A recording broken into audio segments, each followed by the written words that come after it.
도대체 겨울이 언제 끝날까 생각했던 메트로 밴쿠버 날씨가 이제 드디어 풀렸어요. 아침에 부엌문을 열고 데크로 나가면 기분이 저절로 행복해집니다. 주변의 푸른색과 맑은 공기가 가슴속으로 들어오는 기분이에요. 저랑 같이 내려가 보실까요? 마당으로 내려가는 발걸음이 아주 가볍습니다. 저를 반겨줄 정원이 기다리고 있거든요. 정면에 줄을 타고 올라가고 있는 것은 더덕이에요. 뿌리를 먹는 것보다 이렇게 보는 것을 저는 더 좋아하는 것 같아요.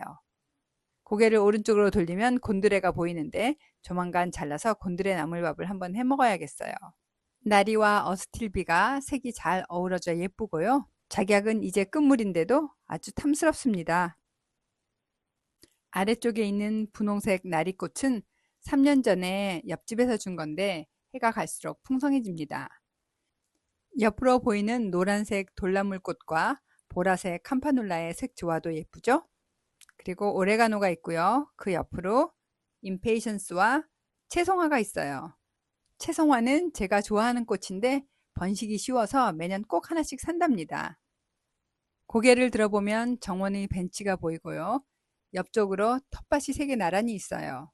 첫 번째 텃밭에는 오이와 감자, 상추 등이 있고요. 두 번째 텃밭에는 고추와 토마토를 심었어요. 토마토는 특히 손이 많이 가는데 한동안 방치했더니 아주 무성해졌네요. 이러면 열매가 달리지 못해요. 가지치기가 필요해 보입니다. 아래쪽에 잎이 많으면 광합성도 못하면서 빗물만 튀어서 병에 걸리기 쉽고요. 또한 모든 에너지가 잎으로 가서 열매를 맺을 힘이 부족해요. 게다가 겨순까지 쑥쑥 나온다면 에너지는 더욱 빼앗기겠죠? 그래서 눈에 띌 때마다 겨순도 잘라주는 것이 좋습니다. 세 번째 텃밭도 꽃대가 올라와 정리가 필요한데요. 오늘은 더 급한 일이 있어요. 그래서 가위와 통을 들고 출동을 합니다. 어디로 갈까요? 뒷산자락에 있는 마늘한테 갈 거예요. 마늘종이 다 올라왔거든요. 이쪽도 꽃들이 보이죠? 그리고 이렇게 무성한 게 쑥이에요. 쑥대밭을 실감합니다. 이것도 정리가 필요해요. 그리고 자주색 양귀비 예쁘죠? 뒤쪽으로 별꽃도 보이는데 이것들은 봄 내내 이렇게 예쁘게 있어요. 겹 양귀비도 필 준비 완료입니다. 활짝 피면 정말 탐스럽고 예뻐요. 그리고 여러 꽃들 틈으로 보라색 초롱꽃이 보이는데요. 정확한 이름은 모르겠어요.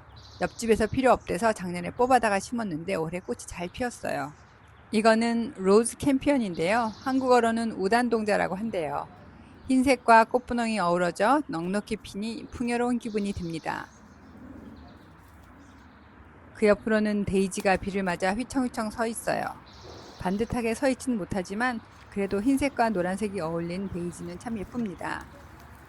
꽈리와 아네모네, 알리썸도 보이고요. 저 뒤로 보이는 게 바로 저희 집 마늘입니다. 방치 수준으로 키우는데 그래도 제법 잘 자라주니 늘 고마운 마음입니다. 그 옆에 있는 건 꼬마 마늘이에요. 자, 마저 올라갈게요. 정식 길이 아니어서 넘어지지 않게 조심조심 올라갑니다. 여기에도 화단을 만들어놔서 이른 봄에는 튤립과 수선화가 활짝 피었었는데 청설모가 와서 뿌리를 모두 캐내고 말았어요. 그래서 구멍이 송송 뚫려버렸습니다. 그리고 씨 뿌려서 나온 새싹들은 달팽이가 모두 냠냠 해버렸어요. 다시 다른 꽃들의 모종을 만들어서 새로 심어야 할 것 같아요. 마늘을 볼까요? 잘 자라고 있습니다. 거의 다 마늘종이 올라왔어요.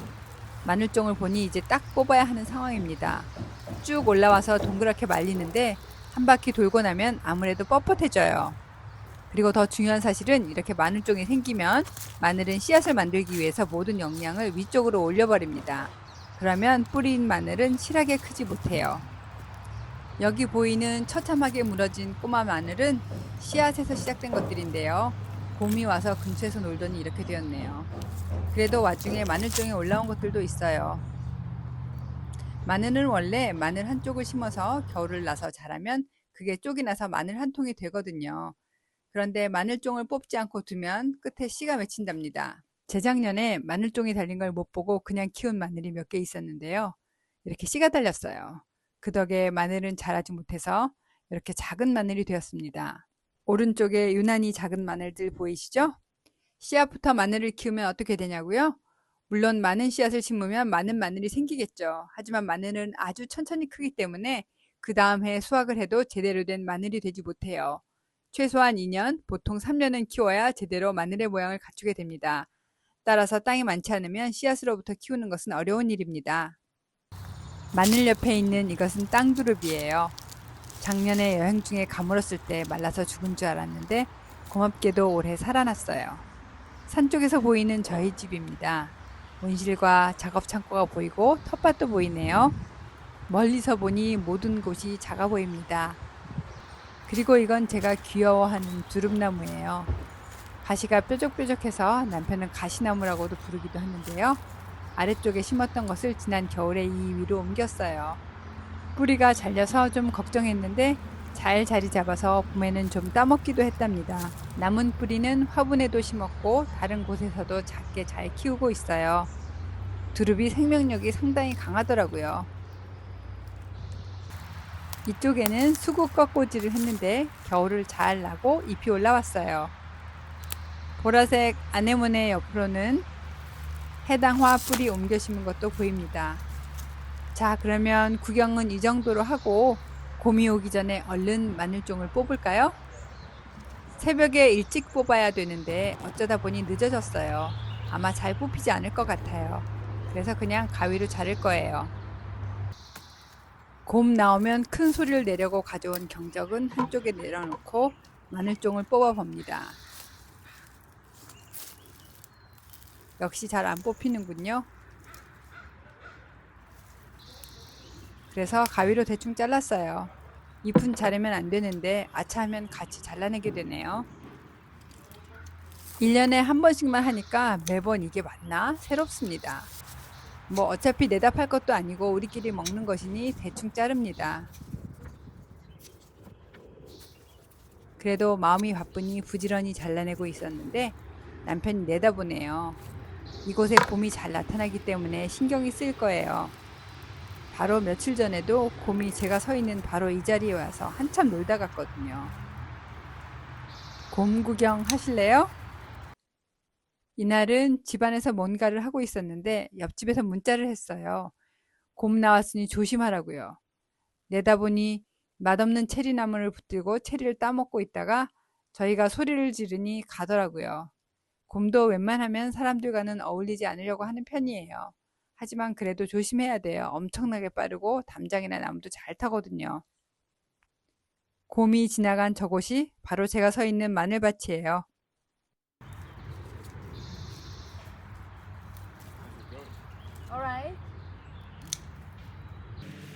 자, 이제 빼먹은 건 없는지 꼼꼼히 살펴봅니다.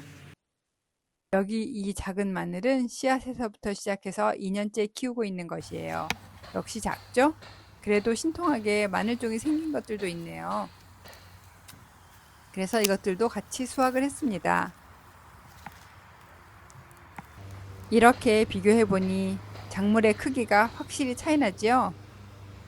작물뿐만 아니라 마늘종의 크기도 확실히 비교가 된답니다. 이거 보세요. 왼쪽 거는 완전히 길고 두 번째 거는 훨씬 작아요. 길이 비교를 해보면 이렇게 알 수 있어요. 자, 이제 마늘종 수확 완료입니다. 세어보니 큰 것만 해도 40개 정도 됩니다. 그 말은 여름에 마늘 40개를 수확할 거라는 뜻이지요. 벌써 뿌듯하네요. 점심 먹고 커피도 한잔 하고 나서 다시 정원으로 나갑니다. 요새 양귀비가 한창이에요. 색이 참 예쁘지요? 여기는 원래 돌 징검다리 있는 곳인데 양귀비가 이렇게 뒤덮어 버렸어요. 좀 정신은 없지만 한철은 이렇게 버틸 예정이에요. 양귀비도 종류가 다양하답니다. 이렇게 프릴이 많은 겹 양귀비는 작약 비슷해 보이기도 하고요. 카네이션 비슷해 보이기도 해요. 화려해서 사람들의 시선을 끈답니다. 이 노란 장미는 앞마당 끝나는 곳에 심어놨어요. 이쪽에서 바라보면 진짜 예쁜데 영상에는 그 느낌이 다 안 들어오네요. 한국에서는 키울 수 없는 양귀비지만 캐나다에서는 화원에서 쉽게 씨앗을 구매할 수 있어요. 아, 이건 한국에서도 심을 수 있는 꽃 양귀비네요. 높게 솟아있는 이 꽃은 델피니움이에요. 정말 오묘한 색상으로 화려하게 피어요. 그리고 이거는 먹을 수 없는 콩 스윗피고요.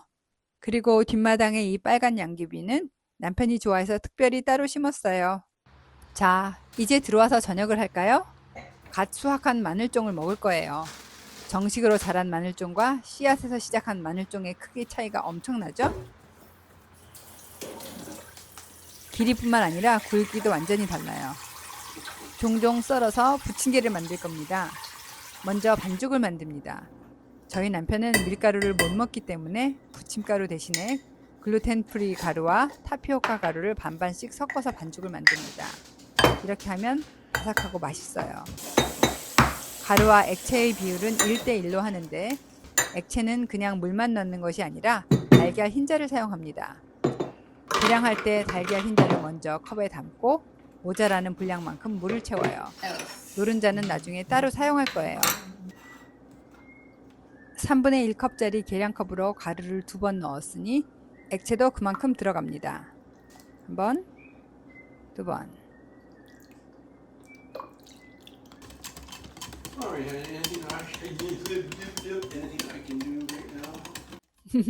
남편은 가끔 혀가 꼬이면 이렇게 말장난을 칩니다. 도와줄 게 없냐고 묻네요. 팬 꺼내주고 양파도 달라고 말해봅니다. 이제 마늘종 차례예요. 작은 마늘종들 먼저 다 잘라서 넣어봅니다.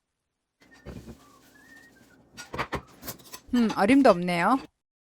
그래서 마늘종 좀 더 집어다가 더 잘라서 넣었어요. 그리고 그동안 남편이 준비해 놓은 양파도 갖다가 얇게 채 썰어서 넣어줍니다. 다 됐나? 그래도 뭔가 부족해 보이네요. 결국은 전날 마당 정리하면서 따놨던 쑥갓도 조금 뜯어서 넣었는데 이건 꼭 넣어야 할 재료는 아니지만 약간 넣으니 향이 잘 어울렸습니다. 섞고 있는데도 쑥갓 향이 확 올라오는 게 아주 좋더라고요. Really great. 부침개에는 해산물이 들어가면 맛있는데 저희는 새우를 넣기로 했어요. 작년에 냉동한 스파프런 새우가 아직도 남은 게 있었거든요.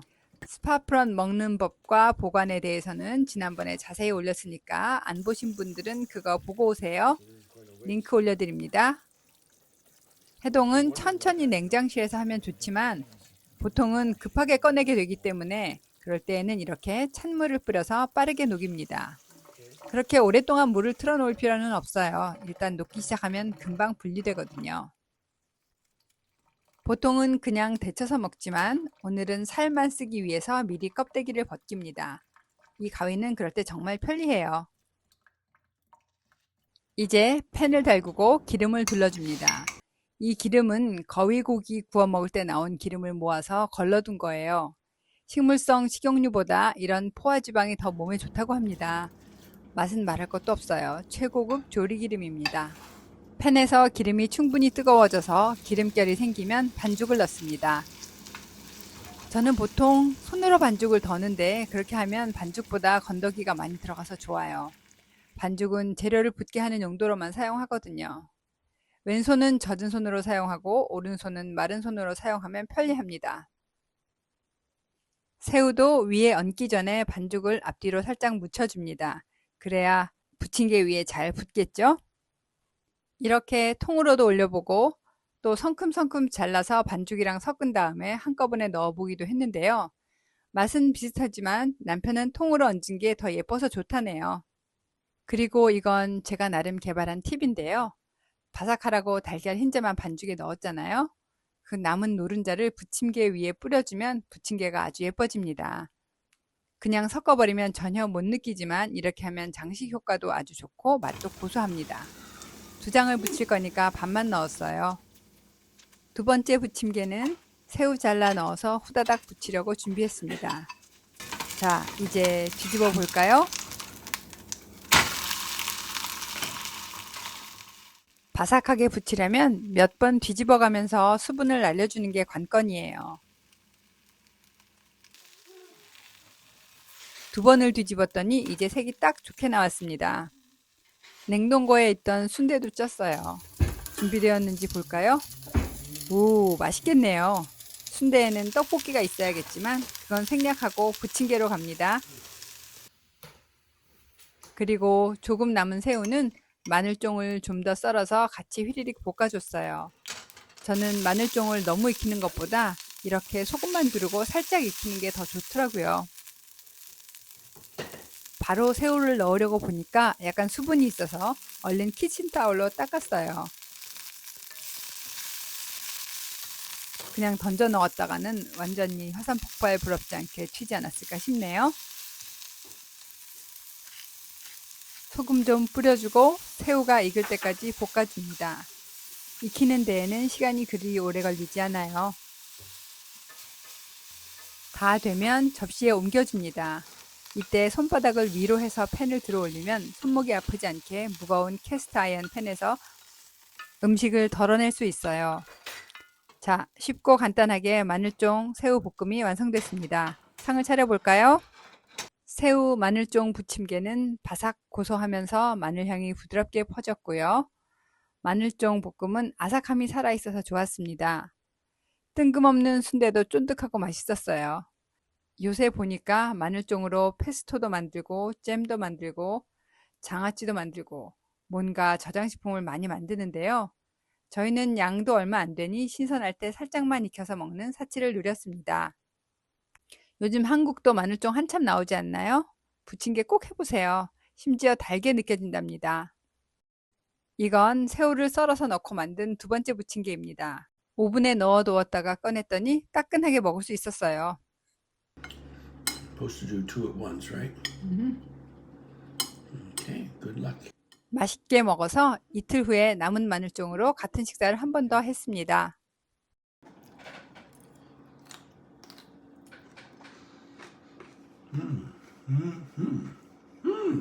Very good. 이번에는 순대는 없었지만요. 그 대신 마늘종을 더 넉넉히 먹었습니다. 사실 이날 밴쿠버에 다시 비가 심하게 와서 예쁜 꽃들이 무너지는 바람에 제가 기분이 확 다운되었었거든요. 그런데 마늘종 음식을 만들면서 기분이 풀렸어요. 좋은 음식을 주는 자연을 원망하면 안 되겠죠? 이날도 접시를 싹 비웠는데 마지막 남은 한 점 드실래요? 자, 해보세요.